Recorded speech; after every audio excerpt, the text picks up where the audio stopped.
उपदेश दुर्योधन ने उनको दिया था, तो हम लोग उस दानवीर कर्ण की संतान हैं जो कि यहाँ से आगे बढ़े। लेकिन इससे भी बहुत ही सुंदर रेफरेंस आता है, वो आता है अंगराज के लिए कि एक बार अंग देश में बहुत जबरदस्त आकाल हो गया और इस आकाल से यहाँ के जो राजा थे रोमपाल, वो काफी परेशान थे।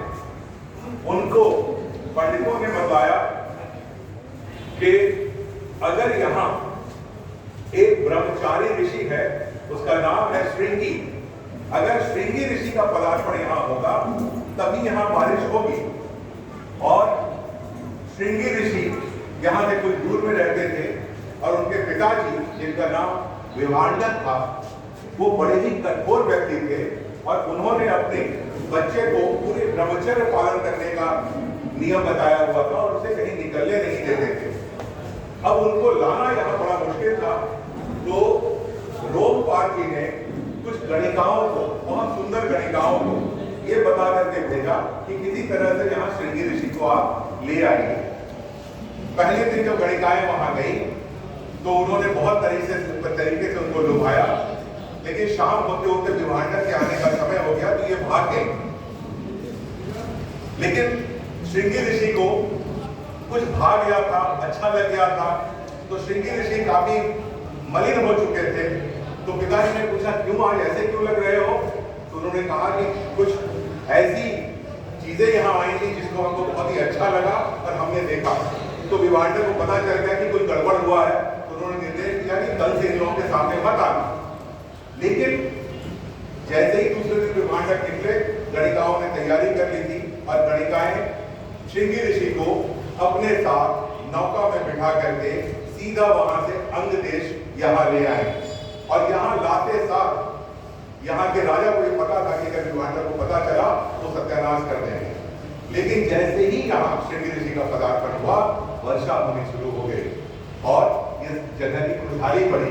लेकिन डर के मारे श्रृंगी ऋषि की शादी रोमपाल जी ने अपनी पुत्री से कर दी ताकि वो उनके साथ रह सके। और दोनों ठीक से जब रहने लगे और विभांडक को पता चला कि श्रृंगी यहाँ पर है तो बड़े गुस्से में आए। आने के बाद जब उन्होंने अपने पुत्र को बड़ा संतोष में और खुशी में देखा तो उन्होंने कहा कि मैं अब कोई शाप नहीं दूंगा।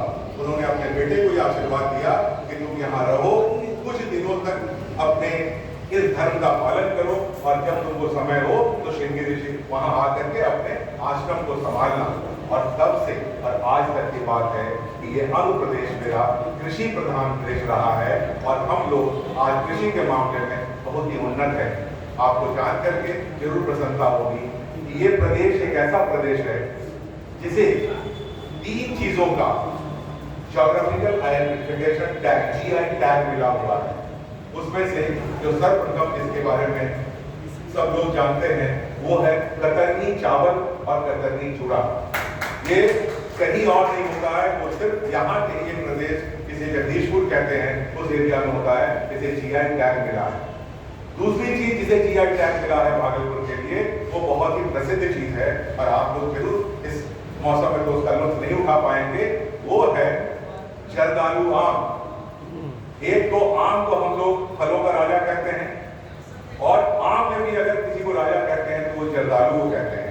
यानी फलों का राजा आम, आमों का राजा जर्दालू, वो भी भागलपुर में ही होता है और इसे भी GI टैग मिला हुआ है। हम लोगों को ये बहुत बड़ी एक हमारे लिए मान की बात है। और तीसरी चीज जिसे कि हमें GI टैग मिला है वो है यहाँ की लोक कला। लोक कला मंजूषा के नाम से जानी जाती है, जो कि एक बहुत ही पौराणिक कथा विमला बिसहरी के पूरे कहानी पर आधारित है, जिसका जिक्र करना यहाँ पर अभी बहुत ही लंबा विस्तार हो जाएगा। लेकिन मंजूषा कला को भी GI टैग मिलने वाला है, ये आप जान लीजिए। अभी मिला नहीं है, इसको मिलने वाला है। लेकिन तीसरी चीज जो कि आपको उपलब्ध होगी और जिसको GI टैग मिला हुआ है, मैं उसका प्रदर्शन भी यहाँ पर कर रहा हूँ, वो है भागलपुर का नाम कसर सिल्क। ये भागलपुर का है और इसे भी GI टैग मिला है। मैंने जो ये कपड़ा पहन रखा है ये कसर सिल्क का है। और ये जो आप इसके ऊपर में पेंटिंग देख रहे हैं, ये कुलबी जी द्वारा किया गया मंजूषा पेंटिंग है। मैं आप सभी लोगों से अनुरोध करता हूँ कि जब भी भागलपुर से आप यहाँ से जाएं तो कम से कम इन चीज़ों के बारे में जरूर जानकारी ले लें कि भागलपुर आखिर किस तरह से हमारा मेरा नंबर नहीं है, नंबर हमारे पास में है, आप आपसे ले लीजिए। भागलपुर के बारे में आप लोग जानते हैं तो साहित्य के क्षेत्र में भागलपुर ने एक अपना अलग स्थान बनाया। आ गया बहुत बहुत धन्यवाद। भागलपुर वो जगह है जहाँ से ये महान कथा शिल्पी अरे एक हमरो दे दीजिए, एक पैकेट हमरो। कथाकार अच्छा रुक। शरद चंद्र चट्टोपाध्याय जी ने अपनी हर कहानी और अपना हर काम भागलपुर से ही किया है। और आज एक पत्र उनके नाम पर शरद पत्र और 2 महीने के अंदर में आज अखबार में आया है शरद द्वार, जो कि उनका घर था जहाँ वो अपने नाना क्या रहते थे, वहाँ शरद द्वार बन रहा है। उन्होंने सिर्फ 2 ही कदम बंग साहित्य परिषद की स्थापना की, एक ढाका में और एक भागलपुर में। और आज भी वो बंग साहित्य परिषद बंगाली लाइब्रेरी के नाम से बहुत ही सुंदर तरीके से यहाँ अवस्थित है।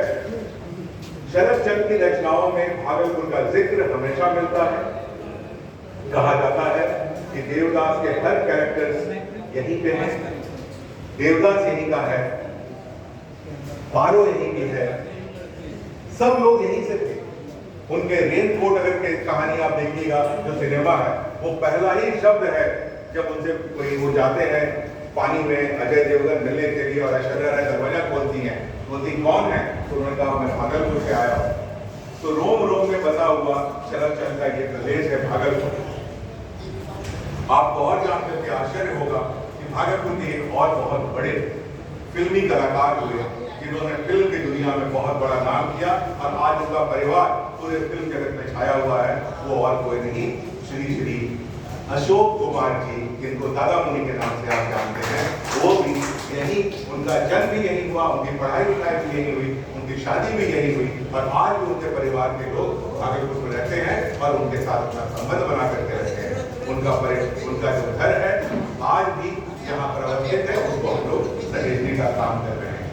इसके अलावा भागलपुर से अनुकूल जैसे महान कथाकार भागलपुर विश्वविद्यालय के कुलपति रहे और कोई नहीं, रश्मि रथी के रचयिता रामधारी सिंह दिनकर, वो यहाँ के हमारे कुलपति रहे, जिन्होंने इतनी बड़ी कविता पूरी की पूरी रचना की रश्मि रथी। और उन्होंने कहा एक जगह पर जब दुर्योधन को, जैसे कर्ण को कृष्ण ये समझाते चले गए कि भाई तुम भी पांडव ही हो, पांडवों के बड़े भाई हो, आ जाओ मेरे पास और यहाँ से काम करो, बहुत तरह से उनको ललचाया। तो उस समय जो कर्ण ने जवाब दिया वो इस धरती की विरासत है। कर्ण से उन्होंने कहवाया अपनी मित्रता के बारे में। उन्होंने कहा मित्रता बड़ा अनमोल रतन, कब इसे तोल सकता है धन, धरती की तो क्या विसाख, आ जाए अगर वैकुंठ भी आ, उसको भी न्यौछावर कर दूं, गुरुपति के चरणों में कर दूं। उन्होंने कहा कि मित्रता को छोड़ करके मैं आगे कोई काम नहीं करता। आज आप आंध्र प्रदेश भागलपुर आए हैं, उस मित्रता को मैं आपके सामने में अपनी तरफ से पेश कर रहा हूँ। हम लोग वहां से जब भागलपुर आए हैं तो 2-3 और जगहों के बारे में भी आपको जानना चाहिए। जैसा कि अभी आप लोगों ने सुना ये विक्रमशिला के बारे में।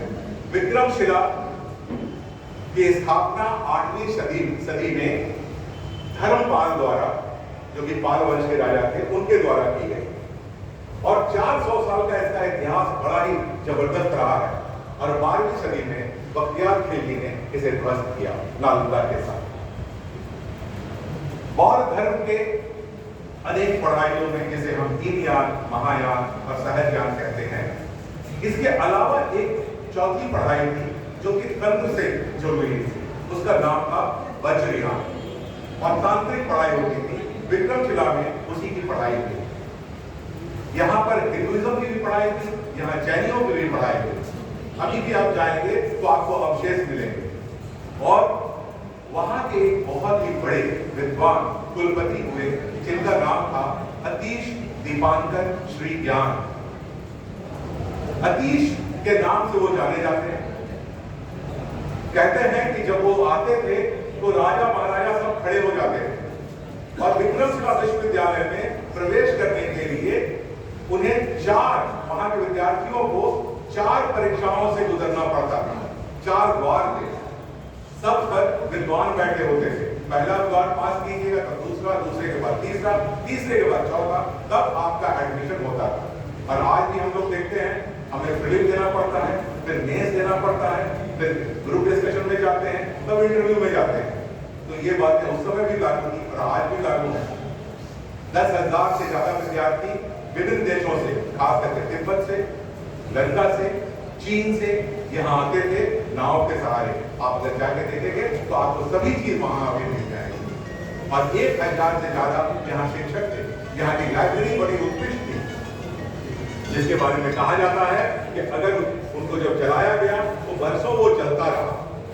एक चीज और विक्रमशिला के बारे में आपको, सतीश दीपांकर के बारे में जानना चाहिए कि जब तिब्बत में बौद्ध धर्म का क्षय हो रहा था, तब उन्हें बुलाया गया था कि वहां आकर के तिब्बत धर्म को फिर से स्थापित करें। और ये अपनी पांडुलिपियों को लेकर के और कुछ विद्यार्थियों के साथ नाव से तिब्बत जा रहे थे।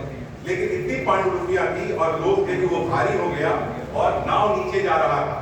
तो उन्होंने कहा कि कुछ पांडुलिपियों को पानी में फेंक दो, तभी हम लोग बच पाएंगे।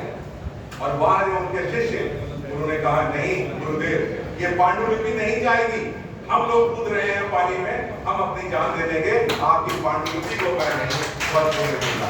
ये है भागलपुर की परंपरा, ये है यहाँ की संस्कृति। विक्रमशिला जरूर जाइएगा। अब भौगोलिक कारण से भागलपुर जिला से तो अलग हो गया है, लेकिन भागलपुर में बसता है वो मंदार पर्वत, जिसका जिक्र आप हमेशा सुनते हैं कि मंदार पर्वत जिससे कि समुद्र मंथन हुआ और उससे अमृत निकला, विष निकला और अनेक चीजें निकली। बड़ा अजीब लगता है सुनकर कि भागलपुर, मंदार पर्वत और समुद्र मंथन, ये तीनों का कनेक्शन कहां से हो सकता है? न तो समुद्र यहाँ है, न मंथन हो सकता है, न कुछ हो सकता है। लेकिन आपको जानकर आश्चर्य होगा कि हाल फिलहाल में रिसर्च से ये पता चला है कि जब यहाँ पर पानी नीचे जाने लगा और रिसीड करने लगा पानी, तब जब यहाँ पर फॉसिल्स मिले, जीवाश्म मिले, तो वो समुद्री जीव के जीवाश्म मिले हैं। यानी ये बात प्रूफ होता है कि कभी न कभी यहाँ पर समुद्र रहा होगा। दूसरी चीज और समुद्र मंथन क्या हुआ होगा, शेषनाग को लेकर के किया गया होगा। हाल में आपको पता है कुछ वर्षों पहले सुनामी आया था, और सुनामी आने के बाद मेरे कुछ चंद मित्र जिन्होंने कि इसको साउथ में और अंडमान निकोबार में देखा था, उन्होंने कहा बड़ा भयावह दृश्य था। लगता था कि समुद्र पूरे गुस्से में है और अंदर से चीजों को निकाल करके फेंक रही है, और उससे जब चीजों को निकाल करके फेंकती थी तो उससे अच्छी चीजें भी निकलती थी और गंदी चीजें भी निकलती थी। तो हो सकता है ऐसा कुछ हुआ हो जहाँ की विष और अमृत दोनों ही हमारे यहाँ से निकला हो। हम लोग विषपान भी करते हैं, नीलकंठ भी कहलाते हैं, और हम लोग अमृत का भी पान करते हैं, और आप लोगों को अमृत समर्पित भी करते हैं। भागवत के बारे में जितना कहा जाए उतना कम होगा, लेकिन इस धरती पर आपका, आप सभी लोगों का, विभिन्न प्रदेश से आए लोगों का हम हार्दिक अभिनंदन करते हैं और उम्मीद करते हैं कि जाने के पहले आप यहाँ से एक अच्छा अनुभव लेकर के जाएंगे। आप लोगों का तुरंत बहुत स्वागत और बहुत धन्यवाद।